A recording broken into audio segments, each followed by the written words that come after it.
저는 여행을 좋아합니다. 캐나다의 밴쿠버에서 안식월이라고 해야 되나요? 부목사 10년 차에 조금 재충전의 기회가 필요하겠다. 너무 열심히 달려서 그런 생각에 안식월로 공부하기 위해서 밴쿠버에 있는 세계관 대학원을 다니게 되었습니다. 그곳에서 공부했던 것들은 재미있게 의미있게 세계관에 대해서, 경제 문제에 대해, 의료 윤리에 대해서, 자녀 교육에 대해, 창조론 이런 테마로 나누어서 공부를 했는데요. 여행을 좋아해서 캐나다 밴쿠버에 잠시 공부할 때 직접 20년 넘은 자동차를 몰고 로키 산맥을 2번이나 여름에 2회 동안 나누어서 이번 여름, 작년 여름, 내년, 다음 여름 이렇게 2번이나 나누어서 다녀와. 저기가 미야왕카, 가족들이 다 있는 사진이 미야왕카인가 그 하는 호수고요. 밴프 쪽에 있는 수고요. 오른쪽에 산이 멀리 레이크가 색깔이 에메랄드 빛이 나는 곳이 루이스 레이크라는 세계 7대 명소 이렇게 들어간 장소입니다. 셀프 여행이라서 제가 직접 여행을 계획했습니다. 로키 산맥의 계곡과 산과 호수에 얽힌 이야기를 간단하게 특징들을 정리하고 요약을 출발하기 전에 준비를 했습니다. 그리고 해당 장소에 방문하면 제가 직접 가족들에게 가이드가 되어서 이런저런 안내를 했던 기억이 납니다. 이렇게 간단하게 가이드를 준비하면서 의미 있는 이 여행을 보내려면 스스로 여행을 철저히 사전에 조사하고 준비를 하든지 아니면 좋은 가이드를 만나야 되는구나 하는 것을 깨달았습니다. 우리의 신앙에 있어서도 일종의 여행과 같습니다. 왜냐하면 성경에 우리의 삶을, 이 세상을 여행하는 나그네와 같다라고 말씀하고 있기 때문입니다. 만약 우리 신앙생활이 여행과 비슷하다면 우리의 신앙생활을 안내해 줄 좋은 가이드가 필요한 법입니다. 저도 그런 역할을 하고 주변에 여러분에게 좋은 인생의 신앙생활의 가이드가 필요할 것입니다. 오늘은 예수님의 하나님 나라 비유를 통해서 이 땅에서 하는 우리의 신앙생활의 전체적인 가이드, 땅을 살아가는 우리, 하나님 나라를 향해 나아가는 우리의 삶의 전체적인 가이드를 하려고 합니다. 예수님께서 우리 신앙생활의 신앙여행의, 하나님 나라 여행의 가이드가 예수님이시다라고 한다면 어떤 가르침을, 가이드를 해 주셨을까요?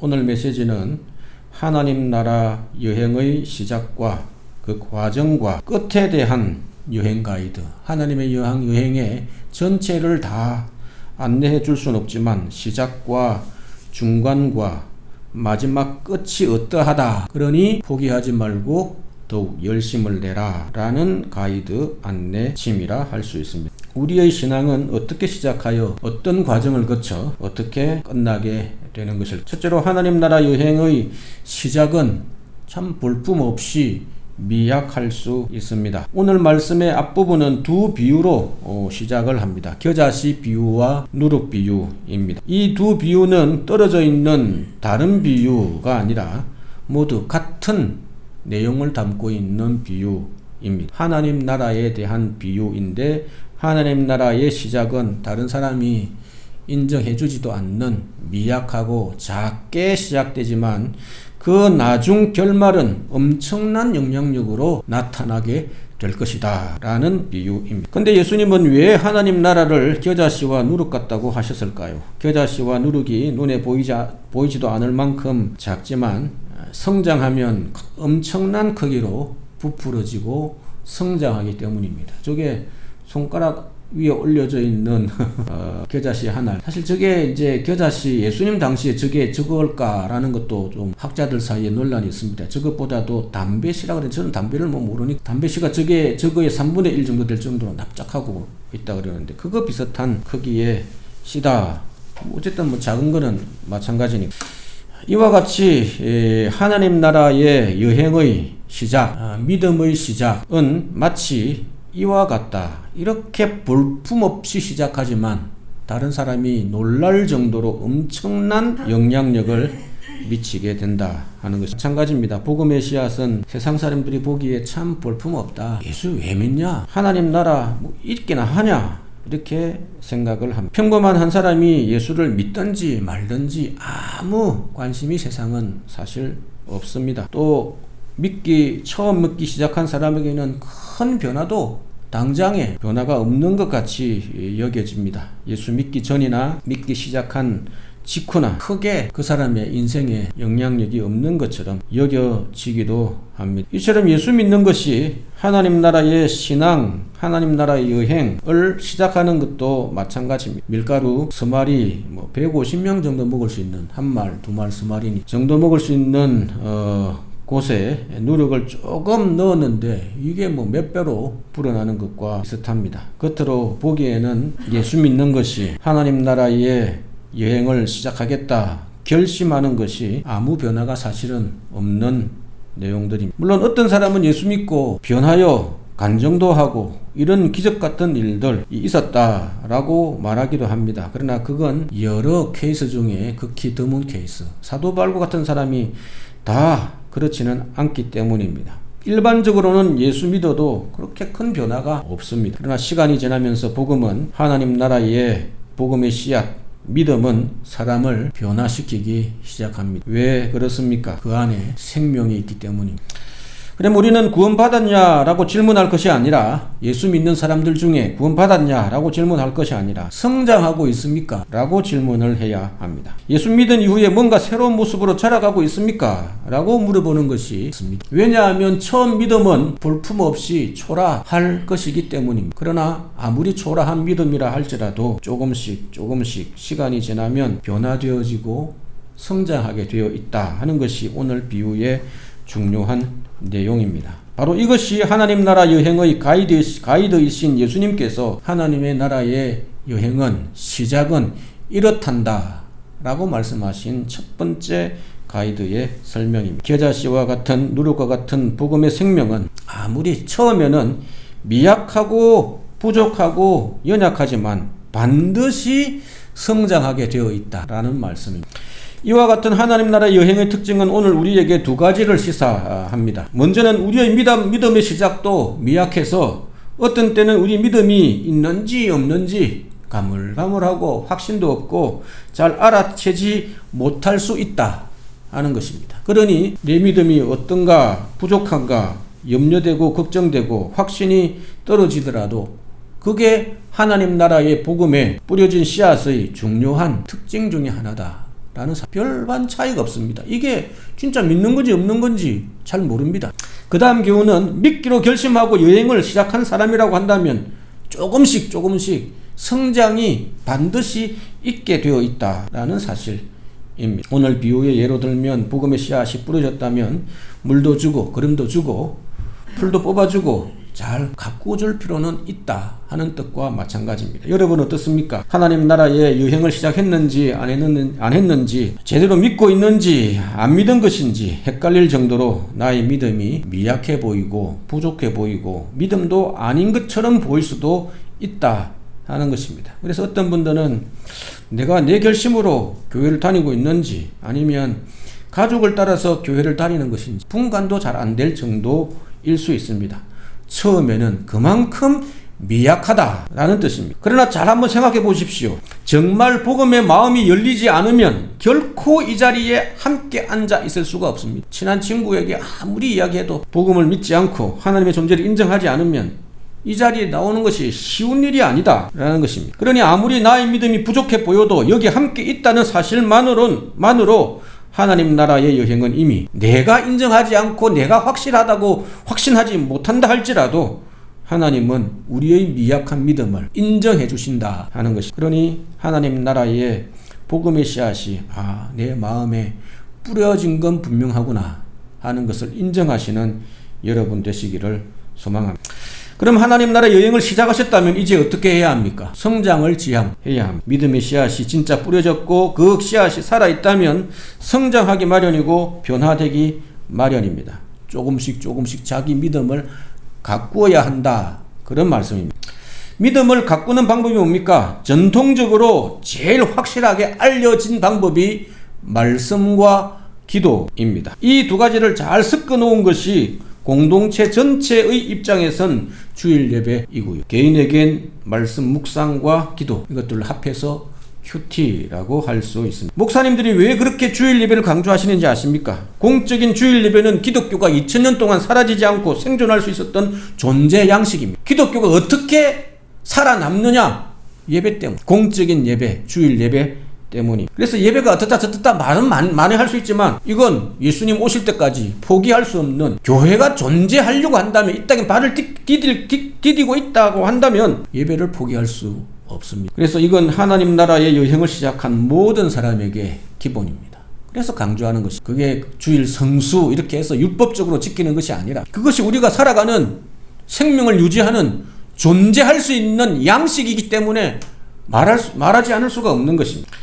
여기에다가 제가 강조하고 싶은 것은 큐티입니다. 주일 예배가 교회 단체 급식이라고 한다면 큐티는 1:1 맞춤 가정식 백반입니다. 주일 예배는 소통의 방식이 일방적입니다. 제가 막 그냥 하나님의 말씀을 해석하고 전하고 여러분은 듣고, 저는 앞을 보고 여러분 다 한 사람을 향해서 보고, 조금은 일방적. 주일 메시지에 깨달음이 있고 은혜의 찬양의 은혜가 되긴 하지만 소통의 방식이 조금은 일방적일 수 있기 때문에 신앙의 성장이 가능하지만 불가능하다는 것은 아닙니다. 기독교가 존재해왔던 양식이기 때문이기에 충분히 가능합니다. 그러나 그 변화의 양식이 조금은 느릴 수 있다. 다는 아니지만 그렇다는 것입니다. 그래서 하나님과 신앙적 소통을 위한 말씀 묵상 훈련 T를 권해드립니다. 의학적으로 한 사람의 체질은 유전적인 것을 제외하면 운동 습관과 평소의 식습관으로 결정납니다. 운동을 규칙적으로 어떻게 하느냐 하는 것에 따라 체질이 변화되고, 먹는 음식을 어떻게 먹느냐에 따라 3개월, 6개월, 1년 먹으면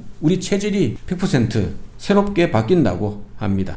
이와 같이 우리의 영적인 성장, 영적인 건강 또한 무엇을 어떻게 먹고 훈련하느냐에 따라 우리의 건강이, 신앙의 건강이, 신앙의 성장이 결정될 것입니다. 그래서 직접 하나님의 말씀을 섭취하시기를 강조합니다. 저 또한 대학 선교단체의 큐티 훈련으로 신앙이 성장하기 시작했습니다. 고등학생 때까지는 잠자던 신앙이 내가 믿고 있는 것이 무엇인지, 그게 어떤 의미가 있는지, 나에게는 어떤 하나님의 말씀인지 주관적으로, 개인적으로 영향을 미치지 못했습니다. 그래서 청년 때의 큐티 모임을 통해서 드디어 저의 신앙이 잠을 깨고 기지개를 켜기 시작했다 말씀드릴 수 있습니다. 두 양대산맥입니다. 제일 많이 팔리는 책들 중에 하나, 큐티교 역사가 있고 80몇 년, 90년 초부터 나왔던 책이기 때문에 성서 유니온에서 나오는 오른쪽에 있는 매일 성경이란 큐티 연령별로 많이 나와 있죠. 그리고 날마다 주님과 대학 선교단체, 제가 몸담았던 간사로 사역했던 선교단체의 큐티, 청소년 큐티 집입니다.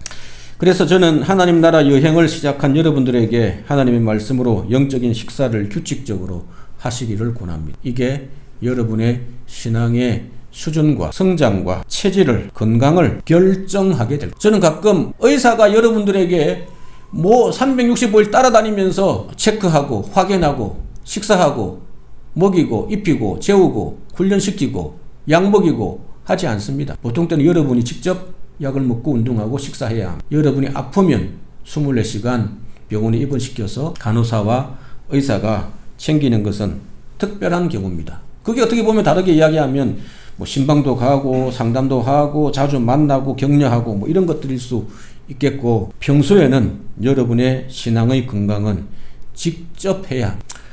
앞으로 3월부터 시작될 전반기 사랑방 모임의 교재가 사실상 큐티 말씀 묵상과 기도 훈련을 통한 신앙의 기본기 훈련입니다. 지난번 사랑방 모임이 복음을 어떻게 시작하는가에 대한 가이드였다면, 올해의 사역은 신앙의 기본기를 든든하게 하는 과정이라 할 수 있습니다. 지난해 사역이 사랑방 모임에서 대한 사랑방 모임을 열심히 하자 이런 것이다 라는 것을 맛보기로 강조한 것이라면, 올해는 말씀과 기도, 큐티 훈련에 대한 강조, 우리가 건강한 그리스도의 삶을 어떻게 살아낼 것인가 하는 것을 배우는 것입니다. 비록 자기 자신이 미약하고 부족한 믿음이라도 말씀과 기도로 여러분의 신앙의 성장, 신앙의 건강을 훈련해 나가는 그런 저와 여러분이기를 소망합니다. 두 번째로 하나님 나라 여행의 과정은 좁은 길입니다. 본문의 두 번째 장면은 제자들의 질문에 대한 예수님의 대답인데, 근데 예수님의 대답이 좀 까칠합니다. 23절 24절이죠. 어떤 사람이 여짜오되 주여 구원을 받는 자가 적으니까 그들에게 이르시되, 예수님께서 이런저런 얘기를 하니까 24절에 예수님이 그렇게 이야기를 하죠. 좁은 문으로 들어가기를 힘쓰라. 내가 너희에게 이르노니 들어가기를 구하여도 못하는 사람이, 들어가는 사람이 많이 있기 때문이다. 아니, 좁은 문이니까 당연히 구원 얻는 사람이 적겠죠.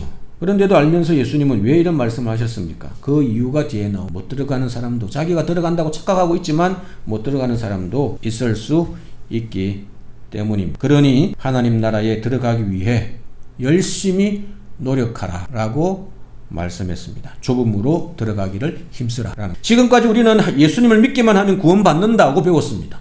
물론 이 말이 틀린 것은 아닙니다. 예수님을 믿음으로 영접하기만 하면 구원을 받는다, 분명히 그렇게 가르쳤고 배웠습니다. 물론 맞는 얘기입니다. 제가 다른 구원 방법이 또 다르게 있다라는 말씀을 드리는 것이 아닙니다. 근데 오늘 예수님은 좀 다른 얘기를 하십니다. 못 들어가는 사람도 있을 수 있다. 그러니 좁은 문으로 들어가기를 힘써 애써라. 도대체 왜 이런 말씀을 하셨을까요? 우리가 잘못 배운 게 아니라면, 예수님께서 잘못 가르친 게 아니라면 예수님의 말씀의 의도가 무엇인지 한번 따져 물어볼 필요가 있습니다. 정리해서 드리면, 성경에 구원이라는 단어를 다 찾아가지고, 특별히 복음서에, 신약 성경에 구원이라는 단어들을 다 찾아가지고 정리하면, 아, 구원에도 세 가지 시제가 있구나 하는 것을 찾을 수 있어요. 그 대표적인 것들이 과거 시제, 구원을 받았다라고 이야기하는 내용이 있고, 이미 예수 믿는 사람들에게 로마서 8장에 나옵니다. 우리가 소망으로 구원을 얻었으며 이미 받았다라는 것입니다. 그 다음에 현재 시제가 있습니다. 너희 구원을 이루라. 현재 진행, 현재 시제가 있는 것이죠. 두렵고 떨림으로 너희 구원을 이루라. 구원 받았는데 뭔 또 구원을 이루라 그래. 아, 구원에 다른 측면이 있나 보다, 현재 시제가 있나 봐 라고 정리가 되는 거예요. 우리가 만들어내고 찾아낸 게 아닙니다. 성경에 나와 있는 구절들을 정리해보니까, 구원의 개념을 정리해보니까 세 가지로 나누더라, 그 특징이 라고 찾아낸 것입니다. 마지막 구원, 미래 시제입니다. 아직 우리가 완전해지지 않았으니 언젠가 마지막 때의 구원을 완전히 이룰 것이다 라는 미래 시제가 있는 것입니다. 로마서 5장 10절, 그의 살아나심으로 말미암아 마지막 때의 구원을 받을 것이니, 미래 시제가 있습니다. 성경에 구원이라는 단어를 다 뽑아니까 과거, 현재, 미래 시제가 있다라는 말씀입니다. 구원을 받았다라는 이 과거 시제, 과거 완료라고 하기도 합니다. 현재 완료라고 이야기하기도 합니다.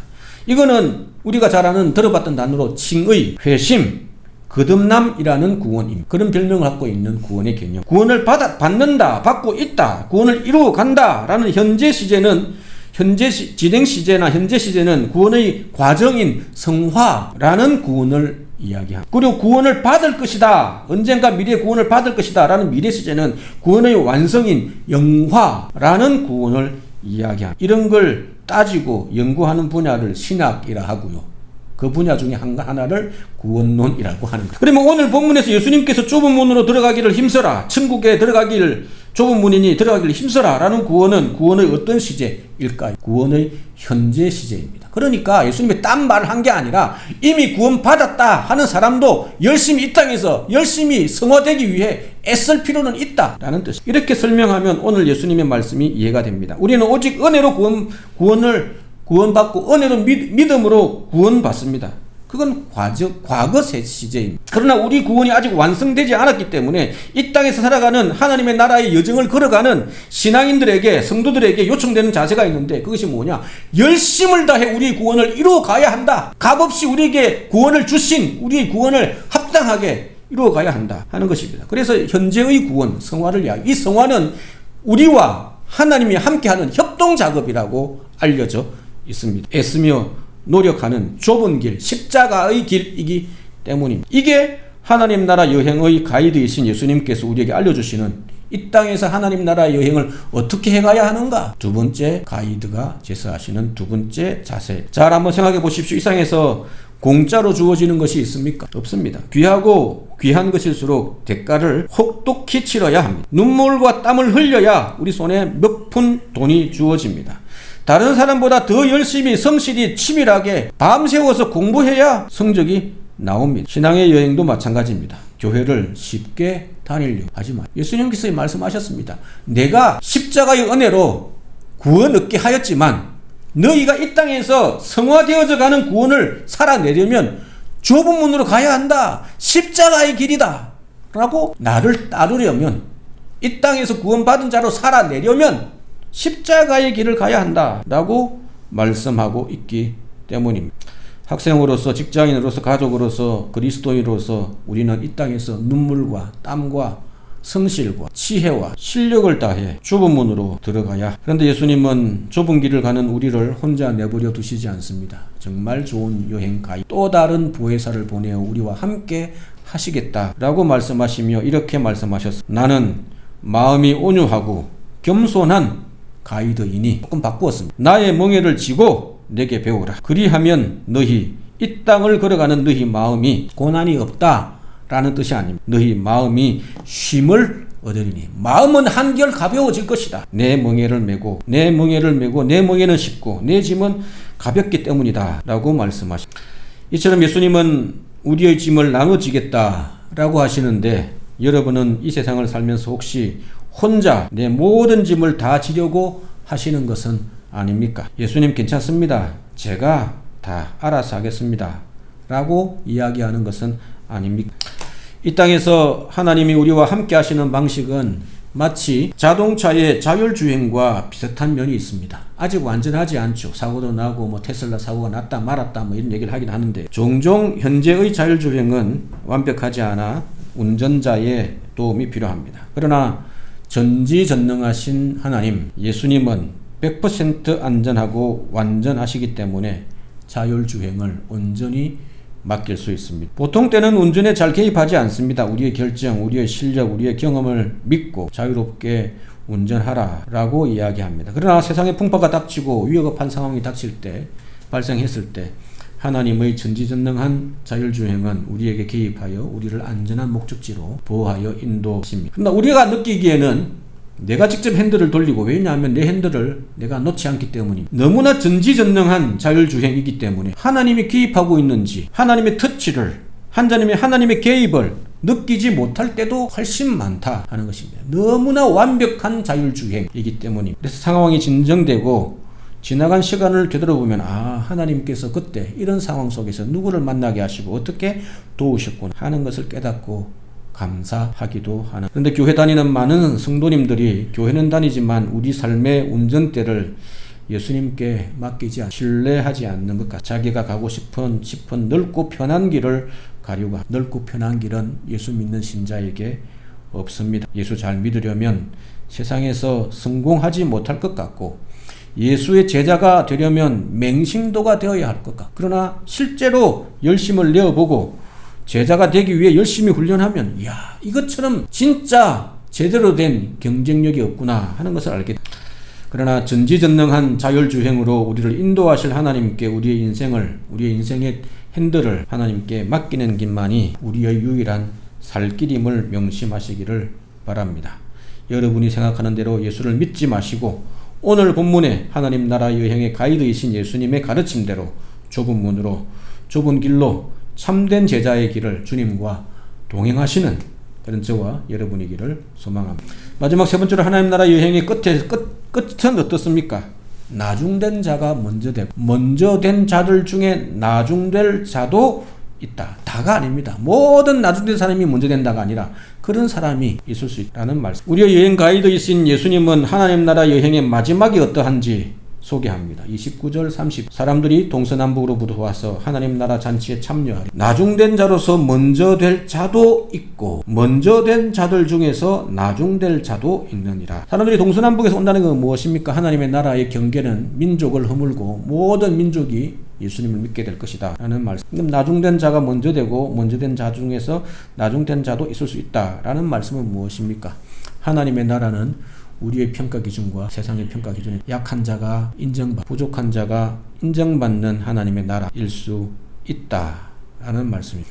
하나님 나라의 최고의 여행 가이드이신 예수님은 최종적으로 완성될 하나님의 나라는 민족의 경계가 없는 나라, 신앙의 경륜과 나이와 부귀와 기천에 따라 평가받지 않는 나라, 오직 믿음으로 인정받는 하나님의 나라. 세상의 눈으로 보면 가치의 전도, 가치가 뒤바뀝니다. 힘 있는 사람이, 높은 사람이 인정받는 나라가 아니라 부족하지만, 연약한 자지만 하나님 앞에서 귀한 자로 대접받는 나라가 하나님의 나라. 그래서 저는 희망을 품습니다. 우리가 도착할 최종적인 나라는 돈에 따라, 권력에 따라, 시간에 따라, 연륜에 따라 영향을 받지 않는 나라이기 때문에 이 세상에서 마지막 출발, 이제 50이 되었지만 60이 되었지만 이제 하나님을 조금씩 믿고 있지만 이런 고달픈 삶을 살아도 소망을 품게 됩니다. 홍늦게 신앙생활을 시작했다고 조금 신앙이 부족하다고 걱정하시는 분이 있습니까? 걱정하지 마십시오. 여러분이 할 수 있는 최선을 다하면 여러분보다 뛰어난 사람보다도 더 인정받는 하나님의 나라에 들어갈 수 있을 것입니다. 혹 이 세상을 살다가 다른 사람에게 상처받은 분이 있으십니까? 낙심하지 마십시오. 예수님께 그 상처를 내보이시면 그 상처가 오히려 훈장이 될 것이기 때문입니다. 혹 나는 좀 다른 사람보다 부족하다고 느끼는 분이 있습니까? 아닙니다. 우리 주님은 우리의 순수함을, 우리의 심플함을, 우리의 연약함을 오히려 인정하시고 지극히 작은 자들의 것이다. 하나님의 나라는 이런 아이들과 같다라고 칭찬하실 것입니다. 혹 세상적으로 출세하지 못했다고 움츠려드는 분이 있으십니까? 아닙니다. 우리는 천하보다 귀한 하나님의 나라를 소유한, 이 땅에서 이미 소유한 자들이기 때문입니다. 말씀을 마무리하려고 합니다. 우리 인생은 하나님의 나라로 가는 여행과 같습니다. 그 여행의 길이 신앙생활하는 이것만 의미가 있는 것이 아니라 가정에서, 직장에서, 우리 삶 속에서 어떤 삶을 살아야 하는가 하는 것을 다 포함하는 말씀입니다. 이 여행의 가장 좋은 가이드이신 예수님은 세 가지 여행 지침을 우리에게 알려주셨습니다. 첫째, 우리의 시작은 미약하지만, 우리의 출발은 미약하지만 생명이 진심으로 들어가 있다면, 참된 생명을 품었다면 장성하게 나타날. 둘째, 이 땅에서의 여행은 고난과 함께 주어진다는 사실입니다. 고난을 회피하지 말고 가이드이신 예수님과 동행하는 사람들이, 그러면 좁은 길이 넓은 길이 될 것이고 무거운 짐이 쉬운 짐이 될 것이다 라고 말씀합니다. 세 번째, 여행의 마지막 가이드 지침은 나중된 자로서 먼저 될 자가 있으니 포기하지 말고 이 여행의 길을 끝까지 인내로 경주하라는 말씀입니다. 우리의 영원한 가이드 되시는 예수님과 함께 이 땅의 여행이 힘들 순 있지만 행복하고 즐거운 우리 모두가 되시기를 간절히 소망합니다.